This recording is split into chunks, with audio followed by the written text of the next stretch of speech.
सभी मित्रों का इस सभा में बहुत बहुत स्वागत।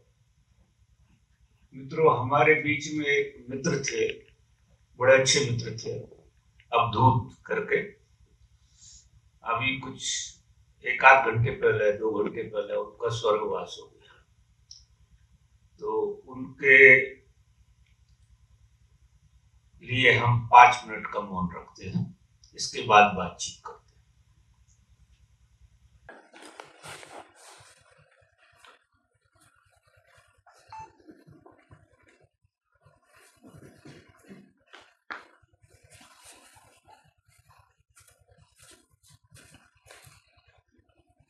इन्हीं मित्र का प्रश्न है, जब हम ध्यान में बैठते हैं तो हमेशा ख्याल अच्छा और खराब आता रहता है, ऐसा क्यों?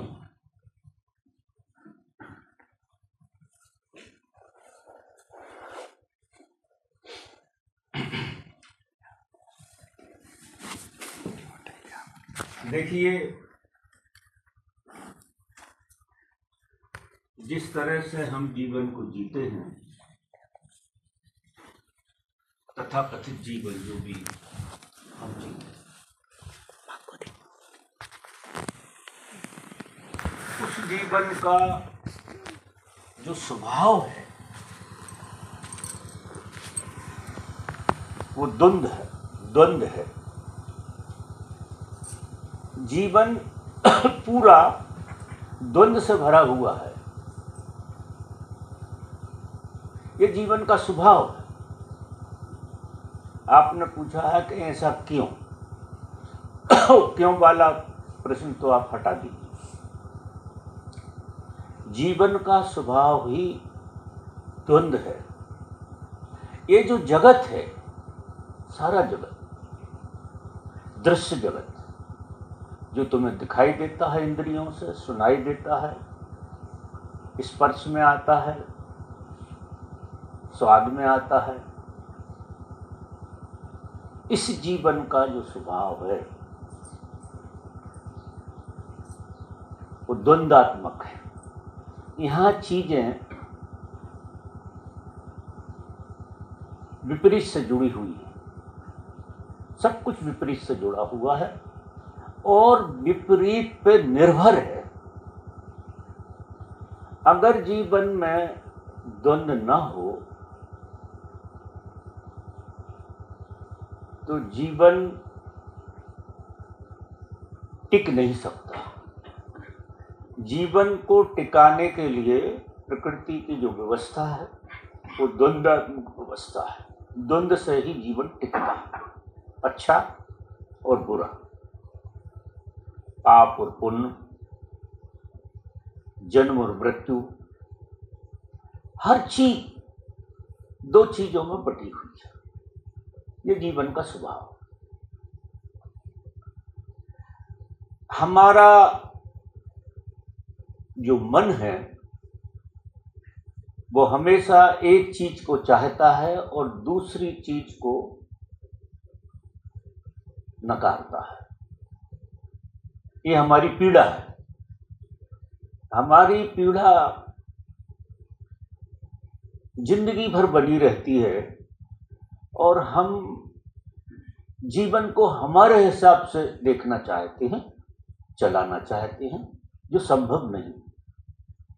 अगर किसी की जिंदगी में सब कुछ अच्छा हो, सब कुछ 100% अच्छा हो,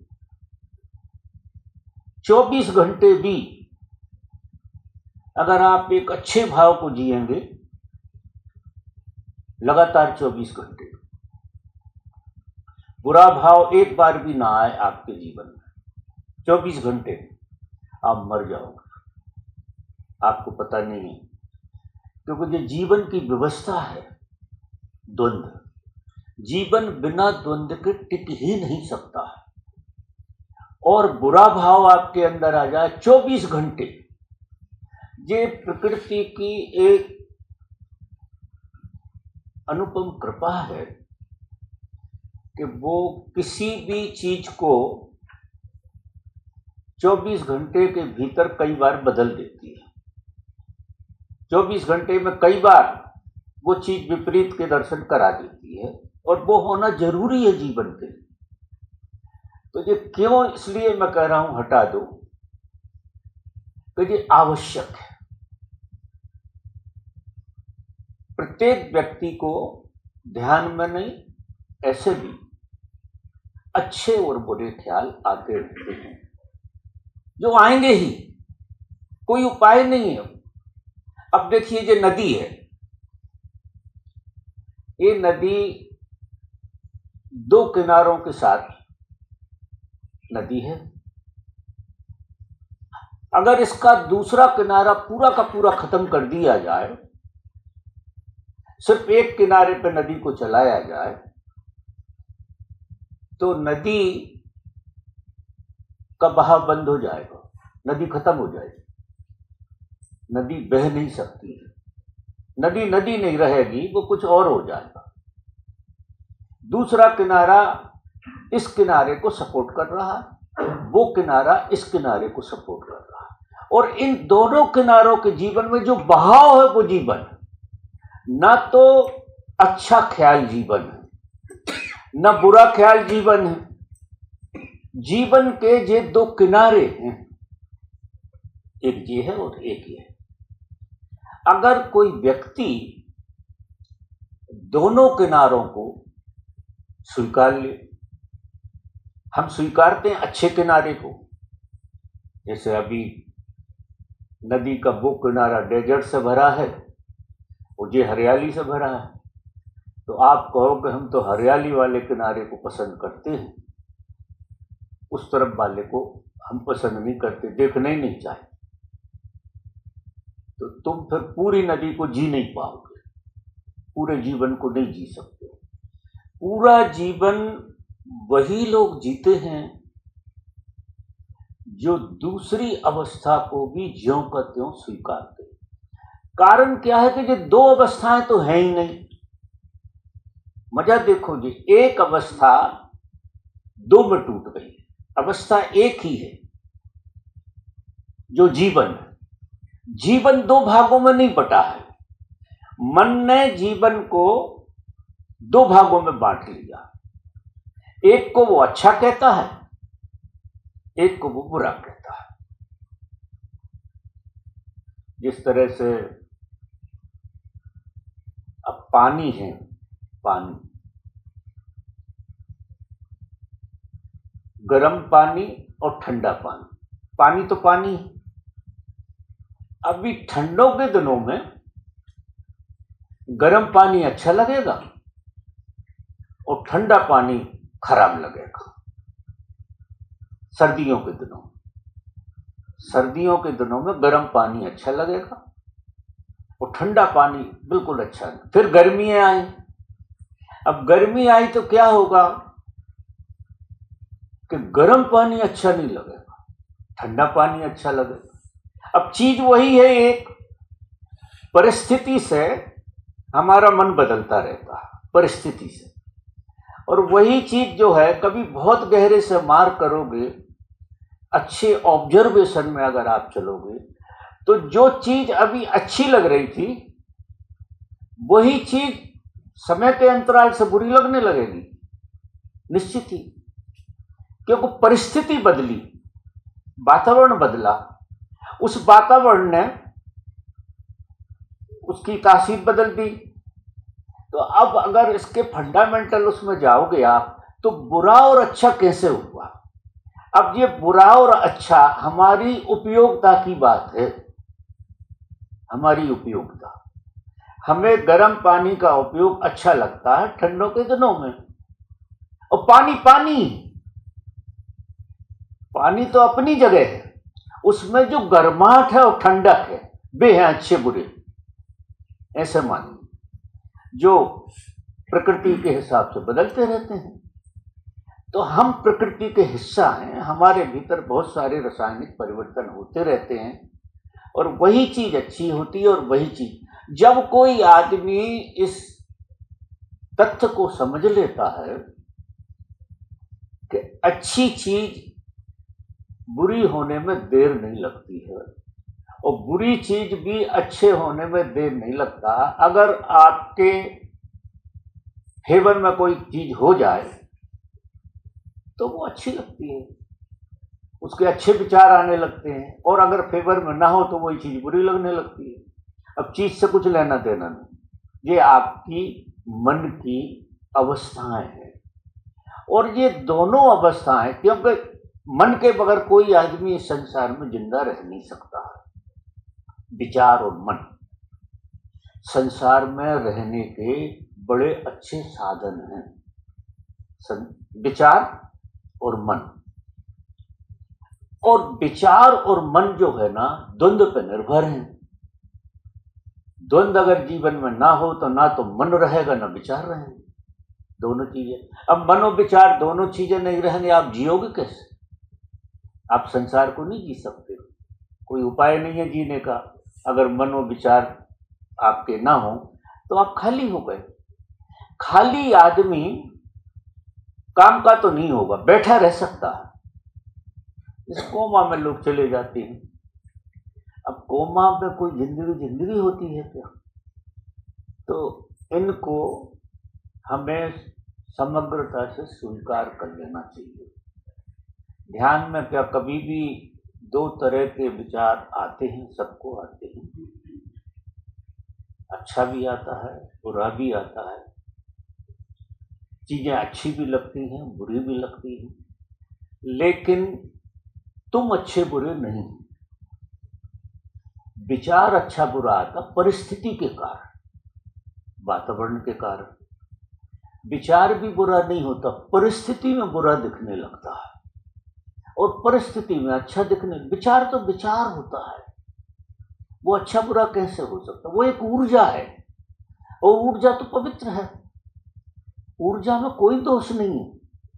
वही ऊर्जा परिस्थिति के साथ बदल जाती है तो अच्छी हो जाती है, परिस्थिति के साथ बदल जाती है तो बुरी हो जाती है। तो ऊर्जा की जरूरत तो है। अब तुम कहो कि ऊर्जा ही ना हो, और ऊर्जा तो रहेगी, लेकिन परिस्थिति तुम्हारे हाथ में नहीं है। परिस्थिति पूरी प्रकृति का खेल है, क्योंकि तुम सब परस्पर परतंत्र हो, स्वतंत्र कोई नहीं है। यहां एक परस्पर तंत्रता काम कर रही है। हम एक दूसरे के साथ परतंत्र हैं, स्वतंत्र नहीं। एक दूसरे के साथ बिना एक दूसरे के हम जी नहीं सकते, ये परस्पर तंत्रता है। आपस में परतंत्रता है, ये बड़े हाई लेवल की चीज है। कि अब इस स्थिति में व्यक्ति जैसी चीज तो है नहीं। ये जो हमारी मान्यता है कि हम व्यक्ति हैं, व्यक्ति आप बिल्कुल नहीं। इस संसार में एक परस्पर तंत्रता काम कर रही है। हम आजाद भी हैं और गुलाम भी हैं। एक हिस्सा हमारा आजाद है और एक हिस्सा हमारा गुलाम। ना तो हम 100% गुलाम हो सकते, ना 100% आजाद हो सकते। आजादी वाला हिस्सा हमें सुख देता है और गुलामी वाला हिस्सा हमें दुख देता है। लेकिन गुलामी आजादी के लिए अनिवार्य है, ऐसे मान, क्योंकि द्वंद्व जीवन का बुनियादी खेल है। बुनियादी बात है कि द्वंद्व रहेगा ही। अब साधक जो है साधना में क्या करे? इन दोनों को स्वीकार कर ले। जब बुरा विचार आए तो उससे ना तो डरे और ना उससे लड़े। बुरे विचार को भी स्वीकार भाव से देखे और अच्छे विचार को भी स्वीकार भाव से देखे। तो क्या हो जाएगा? तुम दोनों विचारों के ऊपर उठ जाओ। अगर तुमने इस द्वंद्व को स्वीकार लिया, क्योंकि तुम द्वंद्व नहीं हो, द्वंद्व परिस्थितियां हैं, द्वंद्व का खेल चल रहा है, लेकिन इस खेल को जान तो तुम रहे हो। जरा गौर से देखो, बुरा विचार आता है उसे भी तुम जानते हो, अच्छा विचार आता उसे भी तुम जानते हो, तो निश्चित ही तुम तो कोई अलग नहीं हो गए। बहुत गौर से देखो, अगर बुरा विचार भी तुम देख रहे, अच्छे विचारे भी तुम देख रहे हो, तो तुम तो तीसरे हो ना कोई। तुम ना अच्छा विचार हो ना बुरा विचार। अगर तुम अच्छा विचार होते तो बुरा क्यों हो जाते? क्या जरूरत पड़ रही थी कुछ बुरा विचार होने की? और बुरे विचार थे तो अच्छे क्यों होते? बुरा विचार और अच्छे विचार प्रकृति की प्रक्रिया, मन का स्वभाव, द्वंद्व। लेकिन इससे सीखना है, इससे ये सीखना है कि मैं ना तो ये हूं ना मैं ये हूं। ये तो पक्की बात हो गई, क्योंकि मैं इसे भी जान रहा हूं और इसे भी जान रहा हूं, दोनों को जानता हूं। जब बुरा विचार होता तब भी आप जानने वाले होते हैं, अच्छा विचार होता तब भी जानने वाले। भूल कहां हो जाती है कि तुम जानने वाले हो लेकिन तुम विचार हो जाते हो बुरा। विचार विचार है, तुम नहीं हो। विचार विचार है, अच्छा हो या बुरा हो विचार। ना तुम अच्छा विचार हो सकते, ना तुम बुरे हो सकते हो किसी विचार के साथ, क्योंकि विचार विचार है और आप सिर्फ देखने वाले। ऐसी समझ डेवलप की जाती है ध्यान में, क्योंकि संसार में तो ये चीज को पकड़ना बहुत मुश्किल है। संसार में फिर इसके साथ तादाद में इतना घना हो जाता है बुरे और अच्छे के साथ, कि वहां साक्षी का सदना बहुत मुश्किल हो जाता है। साधक को ध्यान में ही समझना पड़ता है ये विज्ञान। ध्यान असली में है ही इसलिए, ध्यान हमको एक समझ देता है, एक अंडरस्टैंडिंग देता है। तो ध्यान में बैठे हुए साधक को इस तरह की समझ के साथ बैठना है कि विचार विचार है और अच्छा और बुरा उसमें परिस्थिति है। परिस्थिति के कारण अच्छा होता, परिस्थिति के कारण बुरा होता है। बाकी विचार मात्र एक ऊर्जा है, विचार है। और मैं विचार तो नहीं हूं, ये तो पक्की बात है, क्योंकि मैं उसे समझ पा रहा हूं, देख पा रहा हूं, तो मैं तो निश्चित ही बाहर खड़ा हूं ना। आप आश्चर्य करेंगे,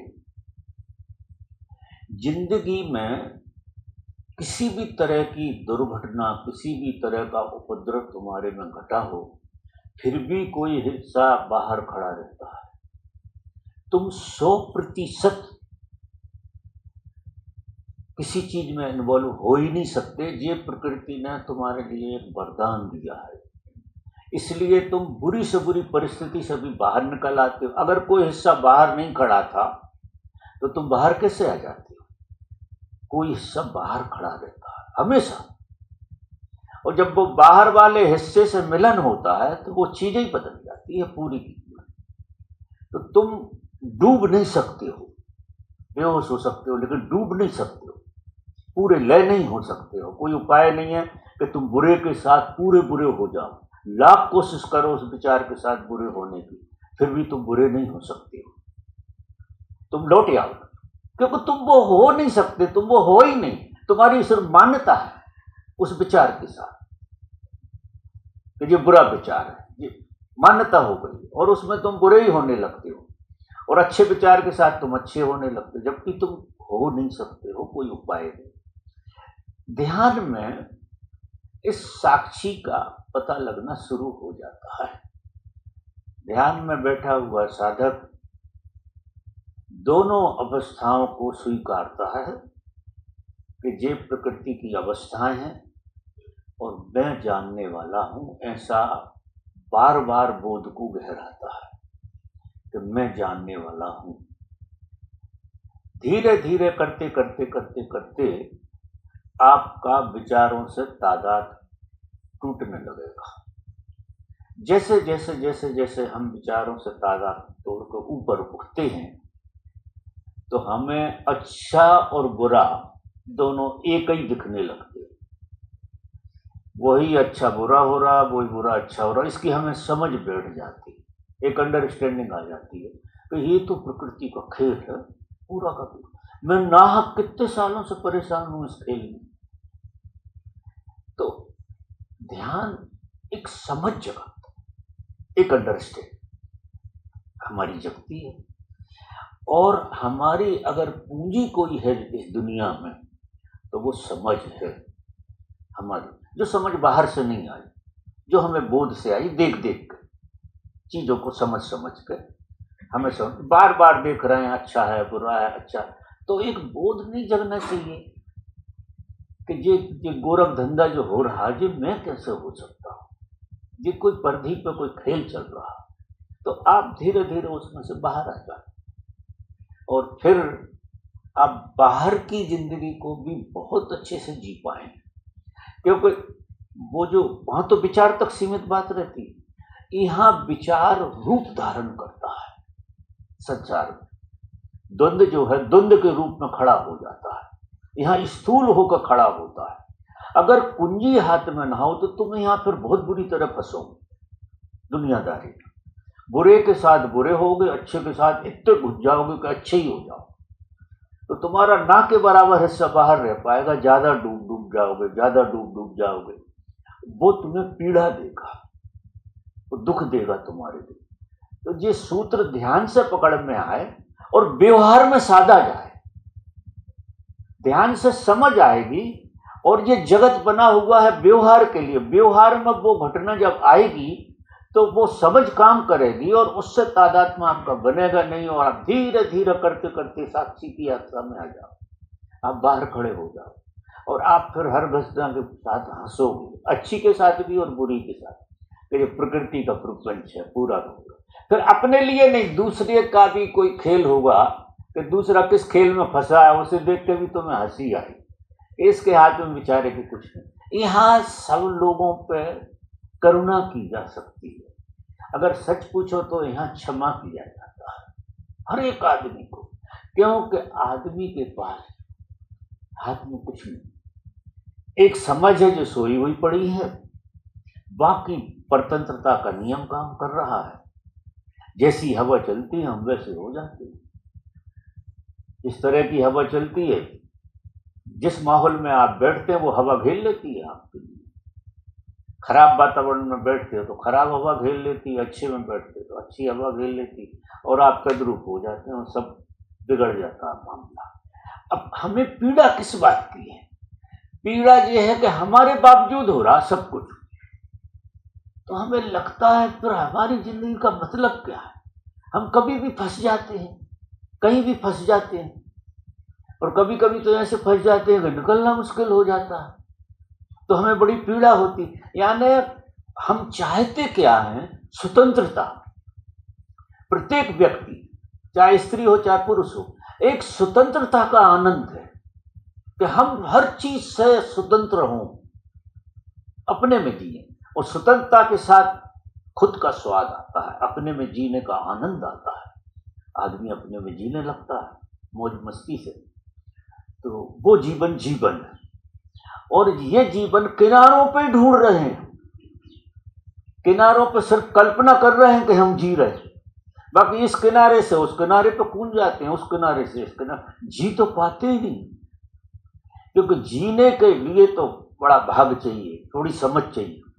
जी वही पाता है जो दो किनारों के ऊपर उठ जाता है, उसने किनारे दोनों छोड़ दिए। अब नदी कितनी मस्त बहती है क्योंकि किनारे छोड़ के बहती है।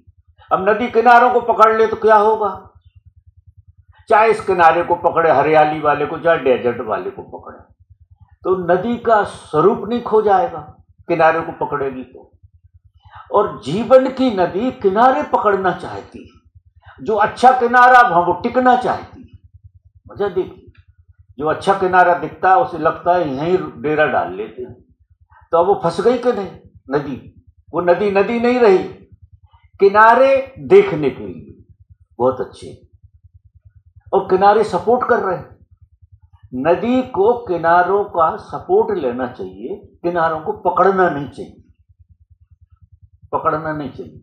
लेकिन नदी किनारे को पकड़ रही, जीवन की नदी, और किनारे को पकड़ेगी तो इधर उधर पोखर बन जाएगी, जो नदी में पोखर बन जाते जो हमारे यहाँ बने हुए हैं, उसमें घुस के सड़ेगी, और क्या करे, जीवन की नदी पोखर बन जाएगी, और किसी पोखर में सड़ेगी क्योंकि बहाव बंद हो गया। और गलती कहां हुई? किनारा पकड़ लिया, किनारा पकड़ नहीं, पकड़ना नहीं। किनारा सपोर्ट कर रहा है जीवन को, निश्चित ही सपोर्ट कर रहा है, धक्का देता है कि बहो, वो पकड़ने के लिए नहीं है। वही किनारा नहीं कहता कि मुझे पकड़ लो, नदी पकड़ बैठती है किनारे को, जीवन की नदी, नासमझी के कारण कि बहते बहते थक गए, अब ये किनारा पकड़ के थोड़ा आराम कर लेते, थोड़ा सुख ले लेते हैं इसका, ऐसा लगता है कि सुख ले लेते हैं इसका, और पोखर में घुस जाती है। और पोखर में घुस जाएगी तो गंदगी बनेगी, थोड़े दिन बाद 4 से 8 दिन ताजी हवा रहेगी और फिर वो गंदगी का खेल चालू हो जाएगा, जो जीवन का स्वभाव है। मेरी बात समझ रहे आप? तो इस तरह से एक क्यों शब्द को हटा दीजिए और थोड़े अब ध्यान में बैठो तो अवलोकन करिए अच्छे से। तो दोनों किनारों को स्वीकारिए, लड़िए मत, किनारे बुरे नहीं होते। इस जगत में कोई भी चीज बुरी नहीं है और हर चीज तुम्हें सहयोग करने के लिए खड़ी हुई है, ऐसे मानिए। अब सहयोग लेने की जो कला है वही धर्म है, वही समझ है। तो किस तरह से सहयोग लिया जाता है वो समझ पैदा हो जाए तो ये संसार स्वर्ग है, इसमें कोई चीज गलत कहीं नहीं हो रही है। सिर्फ देखने के मापदंड गलत हैं, जीने के मापदंड गलत हैं, समझने के मापदंड गलत हैं। शायद मेरी बात समझ में आई हो। ऐसे ही मिलता जुलता प्रश्न ये भी है, बाबा जी प्रणाम।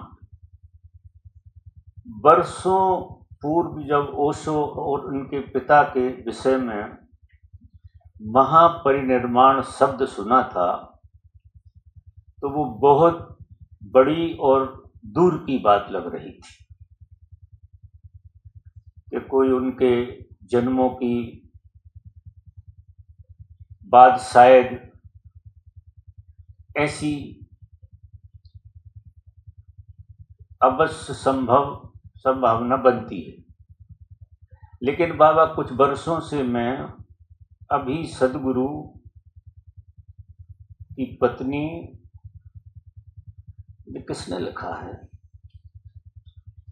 थोड़े गुजराती से शब्द हैं इसके अंदर, तो मुझे पढ़ने में आ नहीं रहा। पढ़ना जरा, क्या है ये? मधुरमा कौन है?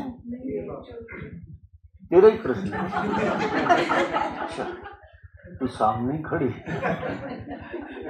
तुझे थोड़ा सा पढ़ के बता, मुझे समझ में बैठे। वो गुजराती जब हिंदी में लिखते हैं तो पता नहीं क्या का क्या लिख देते हैं। का लिखेंगे तो लटका देंगे उसको।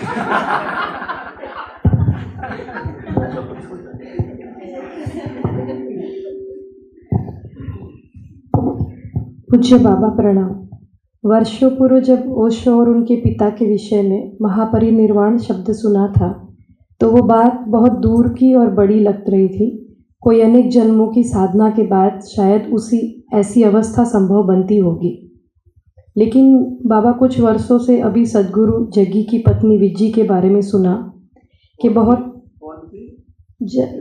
सदगुरु जग्गी की पत्नी विज्जी, सदगुरु जग्गी वासुदेव की पत्नी विज्जी के बारे में सुना कि बहुत थोड़े ही समय की साधना और संकल्प से उन्होंने शरीर को हानि पहुंचाए बिना निश्चित किए हुए दिवस पे शरीर छोड़ दिया ध्यान में बैठ के। मेरा उद्देश्य किसी व्यक्ति के विषय में विवादास्पद बात करने का नहीं है, परंतु इस घटना ने मुझे बहुत जिज्ञासा से भर दिया कि कोई सामान्य मनुष्य भी थोड़े ही समय में क्या खुद को ऐसे वैराग से भर सकता है कि इस घटना के विज्ञान को प्राप्त कर सके। क्या आप हमें व्यक्तिगत या सामूहिक ऐसे प्रयोग करा सकते हैं जो हमें इस दिशा में तैयारी करा सके, जो कि हर साधक की अंतिम इच्छित नियति होती है कि वो होश पूर्वक मृत्यु में प्रवेश कर सके, या ऐसे सूत्र बताने की अनुकंपा करे जो इस दिशा में सहायक हो। मधुरी में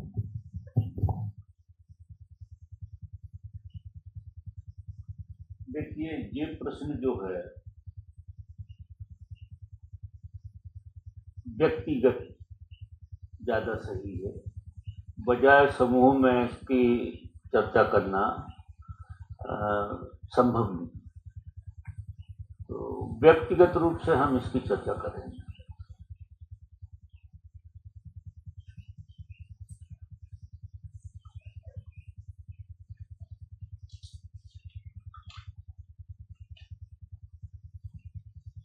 एक मित्र लिखते हैं कि आँख खोल के ध्यान करते हैं, आपके साथ ध्यान में किस प्रकार बैठना चाहिए। आँख बंद करने की कोशिश की थी पर झपकियाँ आती हैं। कोई आकाश है, प्रेम आकाश, जो भी नाम है।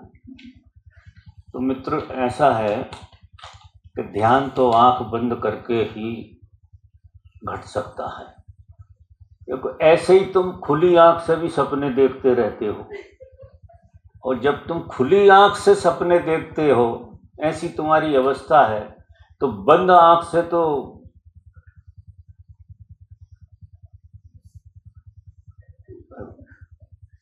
बड़ा, बिना बंद आंख किए तो बड़ा मुश्किल हो जाएगा।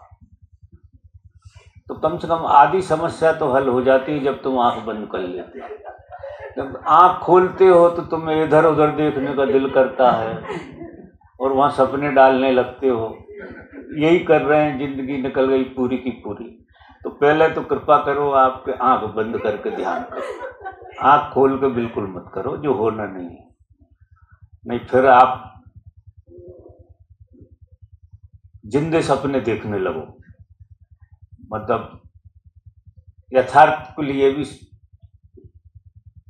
स्वप्न में डाल दोगे। और झपकियाँ आती हैं, यहाँ तुम कुछ दिन के लिए आए हो, ऐसा मैंने सुना है, तुम्हारा ही फोन है ना, प्रश्न है। तो तुम सवेरे प्राणायाम करो जम के, या डायनेमिक करो, तुम्हारी झपकियाँ बंद कराओ पहले तो सवेरे यहाँ डायनेमिक होता है, उसमें शामिल हो जाओ, जम कर डायनेमिक करो। अभी तुम यंग हो, पूरी ऊर्जा लगाओ यहाँ हॉल में, और इतने प्राणों को जगा लो कि ये झपकियाँ बंद हो जाएं। नहीं, ये झपकियाँ आंख बंद करके नहीं, आंख खोल के भी आती रहती हैं, और इससे कुछ मसला हल होने वाला है नहीं झपकियों के होते हो। इसको दूर करने के लिए आपको प्राणायाम का प्रयोग करना है और डायनेमिक का प्रयोग करना है। अच्छे से डायनेमिक करो, थोड़े प्राणायाम करो, और फिर हमारे साथ झपकियाँ देखो कैसे आती हैं। आंख बंद करो, आंख अगर खुल जाती है तो हम पट्टी का इंतजाम करवा देते हैं, काली पट्टी वो बंधवा देते हैं आपके लिए। तो वो पट्टी अच्छे से बांध लो कि कहीं से दिख तो नहीं रहा। तो इस तरह से बैठना शुरू करोगे शुरू में, बाद में फिर भले ही पट्टी खोल लेना, 8-15 दिन बाद आदत पड़ जाएगी। आंख बंद करने की हमें आदत नहीं है, हमें आंख खोल के जीने की इतनी आदत पड़ गई है कि हमारी आंख बंद होती नहीं। वो हम करने की कोशिश करते हैं लेकिन वो खुल जाती है। तो थोड़ा उसका गियर बदलने के लिए थोड़ी पट्टी लगाना पड़ती है शुरू में, और डायनेमिक का अच्छे से प्रयोग करो जम के, तो बात तुम्हारी बन जाएगी। अब किसी का और प्रश्न है?